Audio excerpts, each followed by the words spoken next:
The album Fantasy Ekel out about 2 or 3 years ago. Then they brought out the best of, which kind of often says end of certain part of career, now going on to something new. In fact, they are going on to something new, less kind of foppish and dandy and all that, a bit more kind of cool or whatever. So let's see what happens. It's a very good album actually. It's a great song on it called Lost Property. Anyway, point is the album's called Regeneration. It's going to be out soon, and I met up very recently with Neil Hannon. They have a single out as well, and this is it, Divine Comedy.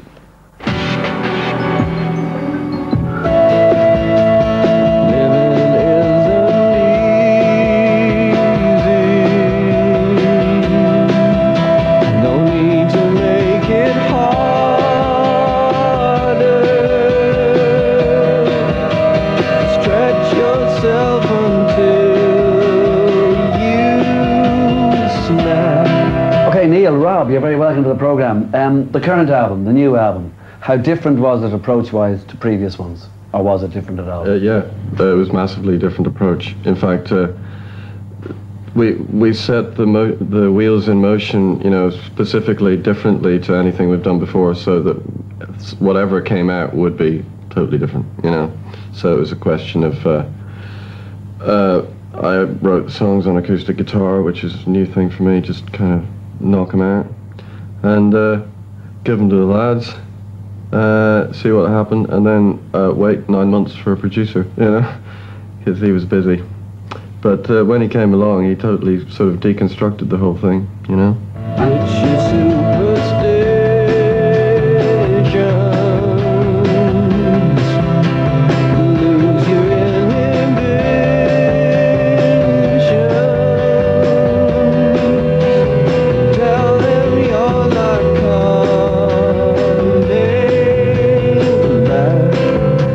So special about Nigel Godrich that you couldn't have got somebody else?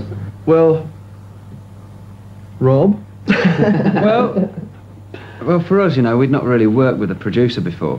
I mean, we'd had a producer by credit on the album, but he didn't have like a really active input that Nigel did.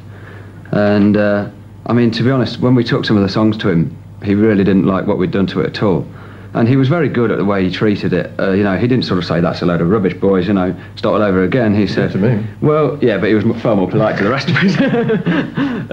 You know, he kind of said, "Well, what about trying this angle or that angle?" You know, he was, I mean, we sort of regarded him as the taste police, you know, because we'd come up with a really awful idea and he'd say, "Actually, boys, that's not really where you should be going with this." I know, the Divine Comedy have a habit of sort of, you know, layering everything with a thick layer of cheese, you know, and he sort of, you know, strips it down, yeah. Just getting rid of all that. I believe in the certainty of shine. Do you agonise over lyrics, or did they come easy? Like, I know you went on your honeymoon and you said, "Well, I'm not going to do anything on this," and you went up and bought a guitar and you wrote loads of songs when you went on your honeymoon. But it's not the kind of I actually bought a guitar, but it didn't work, so I threw it away, so I just wrote lyrics. Oh. It was a stupid little Spanish guitar, and you know, you go 3 frets up and it is no longer anywhere near the key that you started with. Oh. So yeah, I just wrote lyrics. I did. But you agonise over writing lyrics? Do you go back and back and back and revise? Sometimes I just can go on forever. Lovers watch their backs, the stacks, in facts, take snaps, prepare the photo lenses, chase Mercedes Benzes through the night. This time I've been using like a word processor. Whoa!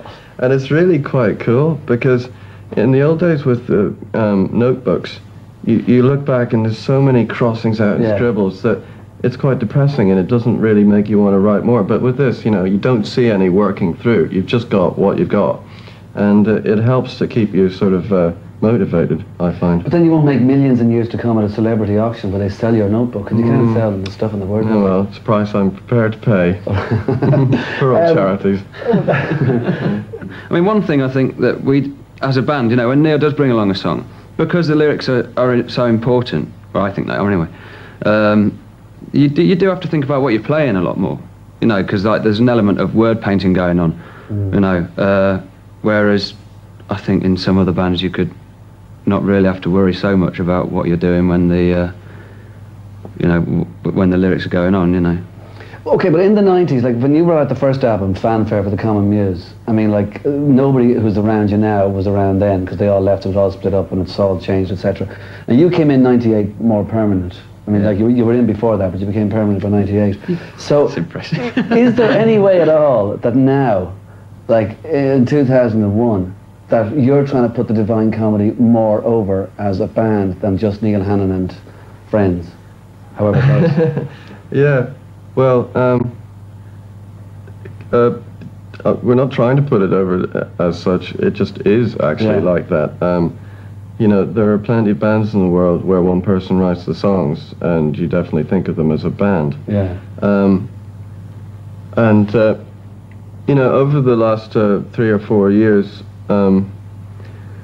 it's become kind of just impossible to really pin it down all on me. You know.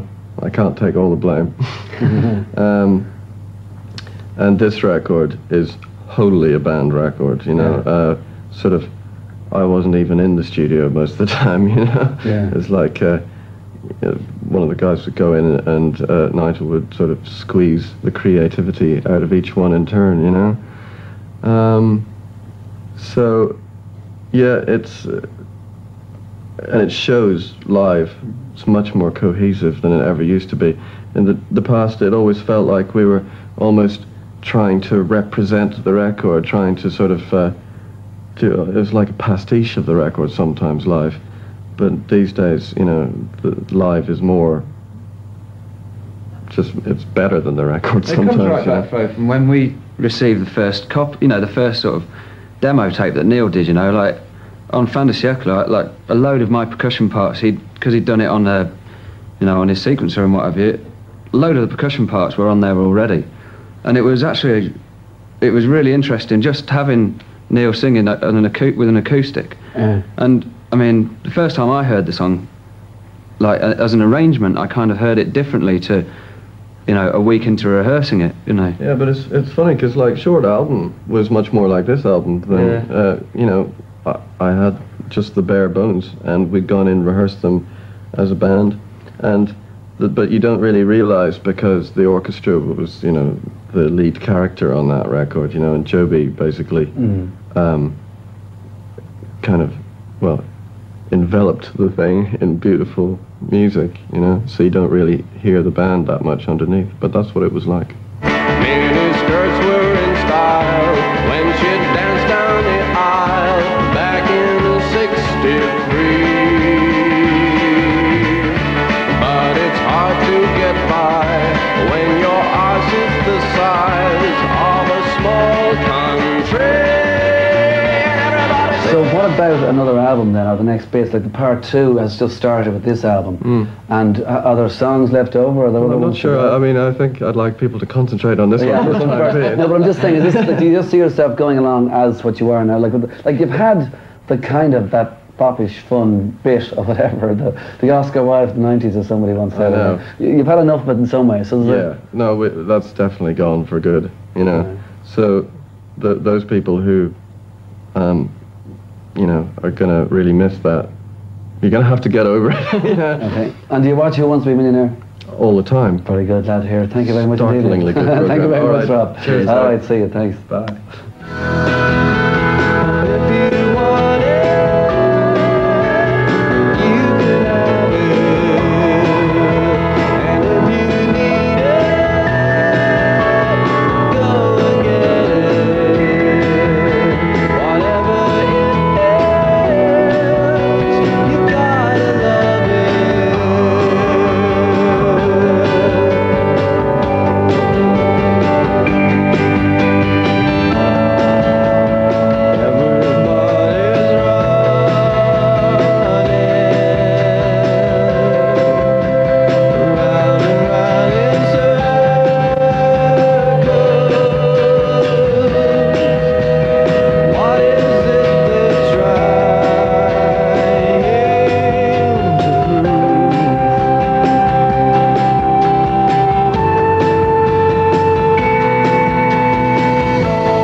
Love What You Do is what it's called. That's the single. Regeneration is the forthcoming album.